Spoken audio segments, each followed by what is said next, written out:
Ignition sequence starts.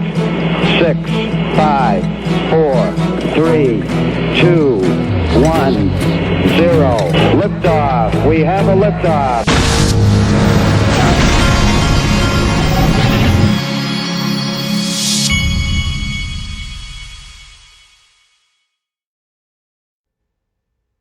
Hey everybody, this is the Digital Asset Investor, and these earphones are working pretty good now, I believe. I think we got this worked out. I had done a computer update, and when I did, somehow I don't know if it was the drivers or what, but my earphone connections went haywire and it wasn't working right. Now, I wanted to start this video out by letting you know we have yet another person from Ripple who has left. Now, we've had a lot of people leave. We've had Miguel Baez leave. This is Danny Aranda, or I don't know if you say that, Aranda, but these people at Ripple and beyond are used to me butchering their names, and so they're not going to be offended by it. But he says, a bittersweet personal update. The recent announcement of Pay ID also coincides with my last days on the team Ripple. I'll be wrapping up in the next few days, and I'm looking forward to exploring something new. So he has left. Now, he did a whole write-up. He went into all these things that he's learned from work. Here's, like, for instance, this part. Don't assume. Experience is great, but holding on to your assumptions too tightly means you'll miss the biggest opportunities, make the biggest mistakes. Stay open-minded to a fault. Thank you, Chris Larson. He thanks individual people. Like here, he says, you are what you focus on. And if you're not focused, you're not doing much. Specific problems, specific audience, specific tactics. The better defined, the better the result. Opportunities are everywhere, but the right focus is what makes them real. Thank you, Brett. That's Brad Garlinghouse. That reminds me of the peanut butter. For those of you that don't remember, Brad Garlinghouse wrote the peanut butter manifesto when he worked at Yahoo, I believe. And basically it said in so many words that Yahoo was spreading themselves too thin and not focusing on what they're good at, or that's the gist of it. So I think that's a big thing with Brad Garlinghouse. So anyway, I wish Danny Aranda well, but I wanted to show you a couple of highlight videos from Danny Aranda as long as we're here. This is him in 2018 at the Penn Blockchain Conference. This guy right here is from Goldman Sachs. At XRP, but directed at Brian. Specifically, it's clear that Ripple and other blockchains are useful for banks. Aranda, but what about these so-called bridge currencies? And it's unclear whether banks like Goldman are actually going to use it as part of their treasury. Can you give a clear answer to that at this point? Yeah, I mean, unfortunately, we're not in a position at this point to say, to talk a little bit about sort of, digital assets and cryptocurrencies. So he can't talk about it. I can't, unfortunately, at this point. Also, R3 I can address something around that. Danny Aranda can talk about it. In any startup, you have to think about sequencing and timing and crawling, walking before you run. So a giant bank like Goldman Sachs or HSBC, who have literally like the need to move tens of billions of dollars a day, crypto markets are still very thin to use that for payments. So crypto markets today are somewhere between $10 billion to $20 billion a day is actually moving in and out of them in dollar kind of notional value. That's still small compared to the larger FX markets on the fiat side, which are about $5 trillion a day. And they've grown a lot over the past year, so it's not hard to imagine that within 5 to 10 years they're competing with those traditional markets. But where you start is with really low value payments. And that's why we're partnering with firms like Western Union and MoneyGram. These are companies that send, their average transactions about $200. And that can totally be accommodated by the liquidity that's happening through Bitcoin, Ethereum, XRP, and that's where we're kind of starting. So I think you'll see kind of this gradually move over time towards these more kind of institutional use cases, but it will take time because these systems need time to scale. Okay, the earlier so that was one clip. Now, before I show you the next Danny Aranda clip, I want to let you know, at the end of this video, I was provided with some very interesting information, so stay tuned. The ride might get a little bumpy, but we shall see. All right, and this is Danny Aranda. This is provided by Bank XRP. I don't know if I've seen Bank XRP around lately on Twitter. I don't know if Bank XRP has disappeared or not. I'll have to go check. We are used to major people on Twitter disappearing every once in a while. I hope Bank XRP has not, because he provides a lot of good information. But here's Danny Aranda again. Value, and what is Ripple's place in it? Sure. I don't think it's a controversial or novel opinion in this day and age within the crypto space to think about what is happening with different public blockchains as essentially thinking about this as the next evolution of the internet, and that these protocols will be a part of the services that we'll use on a daily basis when we actually access the internet. So in some ways, we view that expression internet value as very literal, that there will be a new internet and that money will be embedded directly in it. There was a reference from the Coinbase presentation earlier today. It's a reference that we make a lot too, just the idea that there was an error code made within the web early on around a 402 error, where they were planning to have a future protocol, like a future capability around payments actually be embedded on the web. So we really think that Bitcoin, XRP, and these new protocols are going to be able to accomplish that. To bring that down even a level further, a lot of our team, particularly on the technical side, think about this on a very literal level. So if you think about what the internet is, like what allows my phone to retrieve a cat photo that is sitting on a server over in India, it's really these servers that are all operating off of common protocols just to communicate data and information. And we think a lot of the internet value is going to operate in a similar way, where you're having servers like validators and miners actually being able to communicate with each other, and they're really confirming kind of the movement and the creation of value and of money. And as we start to think about how this internet bridges together and also how these different protocols communicate with each other, we're big believers in payments. Payments is a core part of what our first use case is that we're really exploring at Ripple. And we think that if the internet today is kind of tethered with just packets of information and data being sent around, the internet of value will have a similar kind of architecture, but what will be sent around is money, will be value. So we almost view payments as kind of this connective tissue to whatever this new kind of internet is. And I think there have been similar theories in the financial services space. We've done some work with the Gates Foundation on producing open source payment system for emerging markets. That project initially within the Gates Foundation was called Level 1, and if you read the original Level 1 white paper, they talk about how payments are the connective tissue to any financial services ecosystem. Any financial service kind of platform includes like two core components. One is that users can hold accounts. So you and I can hold bank accounts, or we can hold an account on the Bitcoin blockchain. And then there's some kind of connective tissue between those accounts to allow value to move, and those are payments. And on top of that, you can offer any financial service. You can offer lending, right? If I give you a loan. You just described PID. Well, okay, so that's just a little clip of Danny Aranda. So again, I wish him well. Good luck in his endeavors. Now, I know nothing about this Quant Network, but someone brought this to my attention yesterday. I don't remember who. And apparently Quant is a popular digital asset. I don't know if it's a digital asset or just a company that I see people talking about, but it caught my attention because of this diagram that was put out. Shows the Ripple or the XRP blockchain hooking into what they call Overledger Gateway.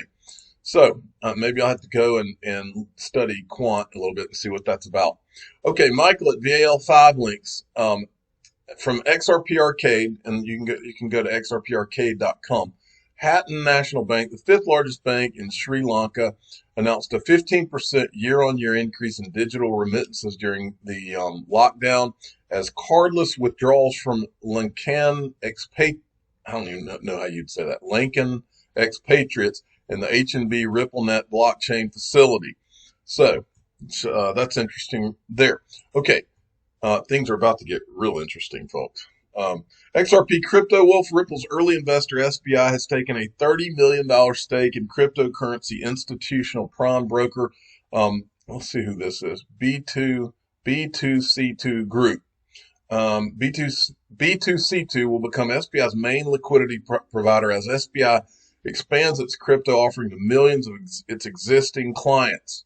Okay, now What I'm about to show you was provided to me by Gimme Crypto. All right. I want to give you a couple of caveats here. The first thing is that I'm not a techie. Okay. I'm not a tech guy.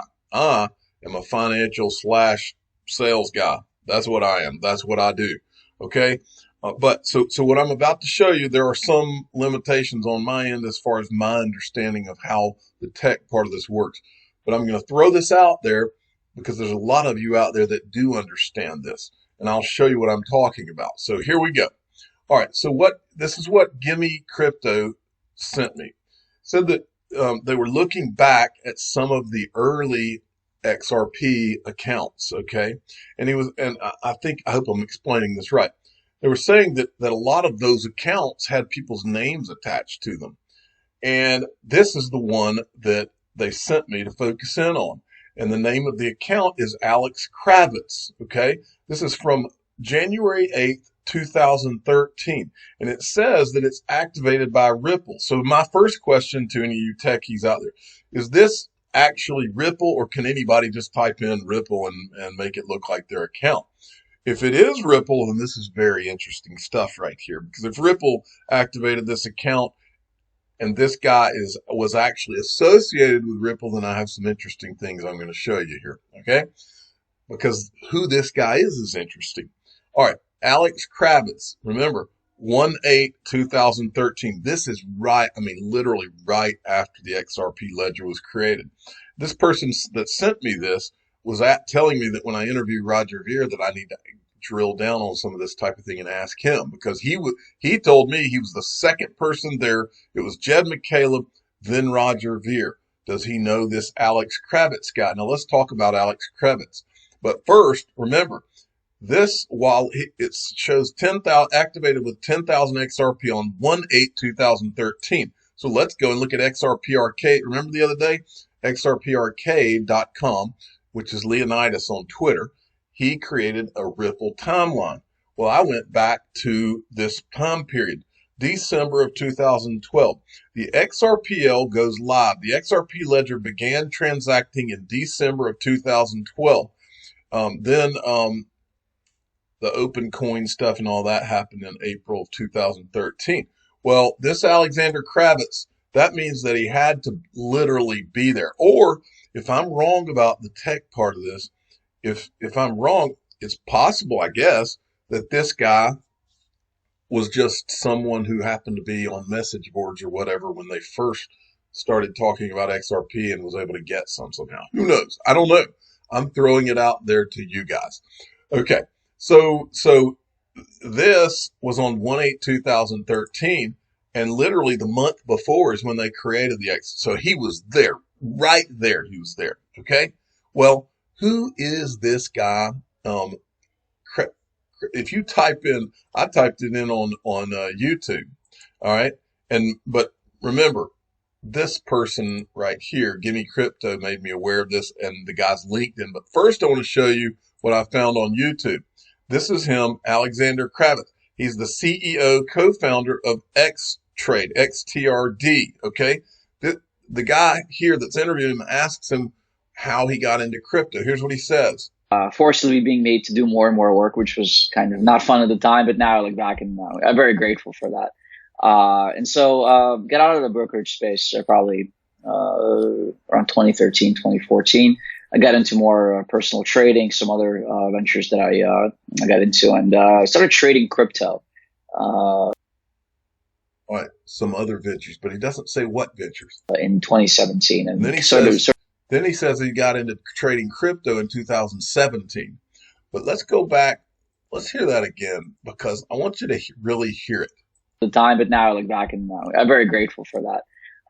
And so got out of the brokerage space probably around 2013, 2014.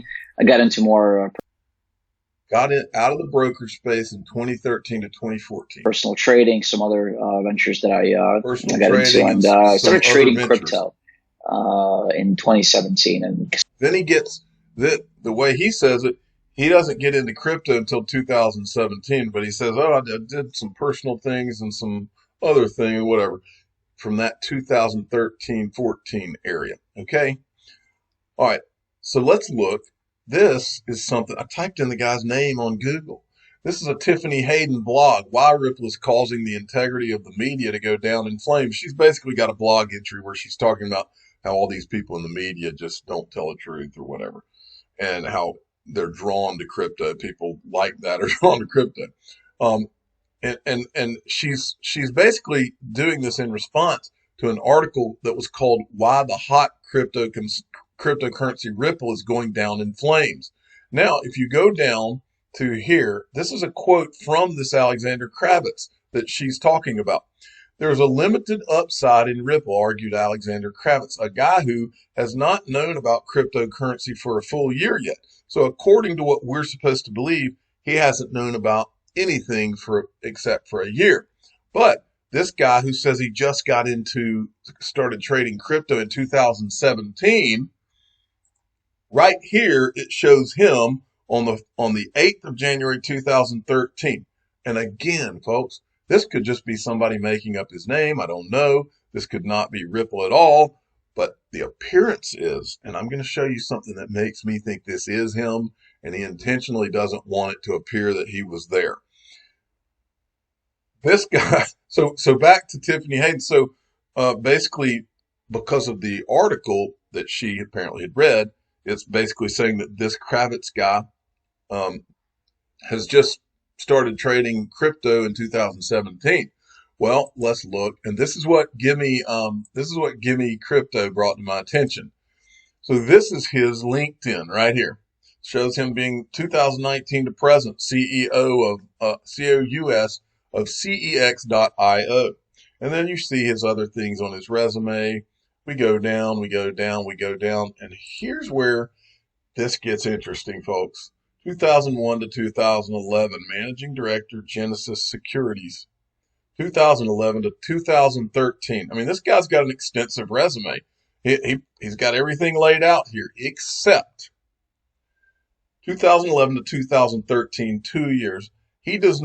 Nothing happens until 2015 to present. There's a gap between 2013 and 2015. And if you look, all the real action was going on at Ripple in 2013 and 2015. And that includes Greg Kidd coming. It includes Chris Larson coming on. It includes the open coin, and then the gifting, or I think it was gifting of XRP to open coin. Jed McCaleb leaving.